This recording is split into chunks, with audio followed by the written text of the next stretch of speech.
Evolution of international society. This is an important topic because according to Darwin theory, human being was evolved, and when human being was evolved, so it would be living like other animals in different jungles and forests, but with the passage of time, human life became more civilized, more social, so society was developed.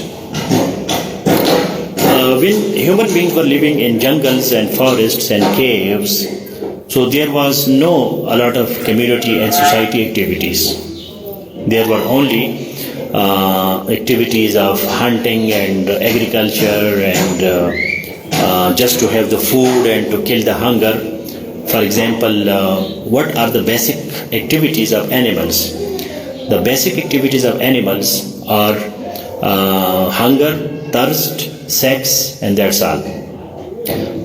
That's why the biological needs or the physiological needs, these are the same between human beings and animals. Human beings and animals, they have similar needs, similar physiological needs. But human being is a social animal.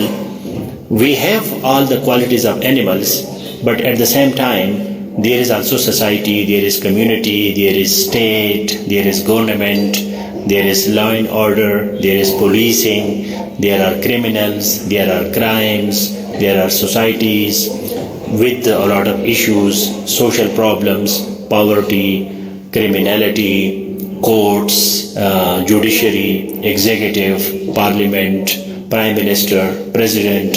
So we have an organized society. Now this society, how it evolved. So first human beings were living in jungles, then they started living in small villages, communities.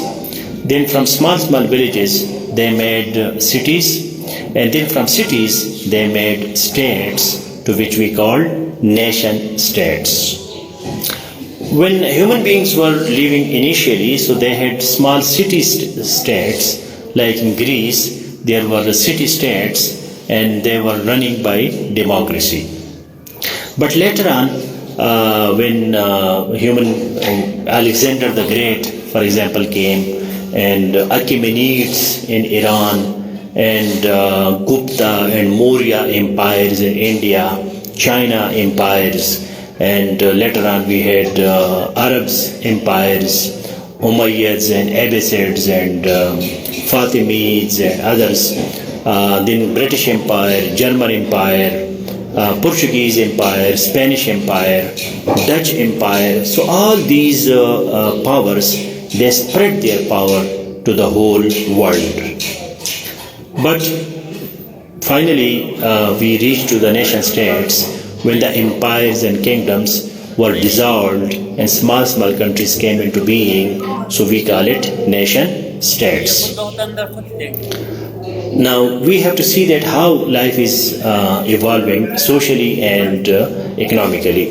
We have economic system in the world, we have international trade, international financing, we have United Nations, we had League of Nations, and we have European Union, we have ASEAN, we have SAARC, we have OIC, and we have ECO, we have SCO, Shanghai Cooperation Organization. So a lot of organizations on multilateral are also evolving. So human being is now part of a very close society, and we have states, we have parliaments, and we have legislation and democracy. In some countries there is still dictatorship and kingdoms and empires, not empire to that extent, but kingdom is there, like Saudi Arab is still a kingdom.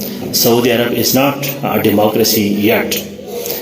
United Kingdom is a kingdom, but the king or the queen doesn't have a lot of powers.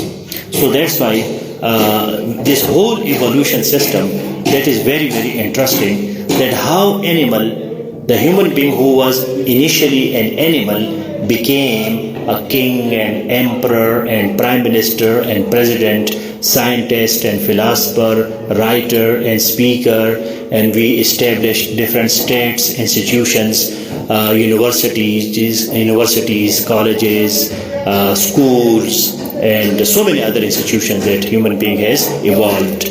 We have infrastructure, we have roads, there are dams, there is science, there is technology, and a lot of things are going on in human society. So this evolution, this growth of human society from a person living in jungles and caves, now running modern society in 21st century in the shape of states, governments, sovereignty, population. Government has executive, legislation, and judiciary, and we have liberalism, we have communism, we have socialism, we have different religions, we have churches, we have mosques, we have synagogues. So a lot of things are going on in human society.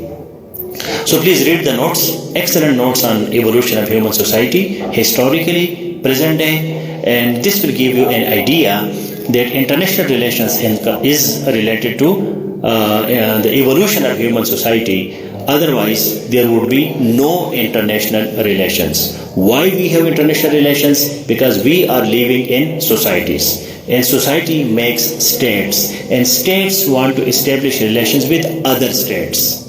So this is why evolution of human society is important. Read the notes, understand the notes, and if there is any problem, so please ask me a question in the comment, tag me, and I will respond.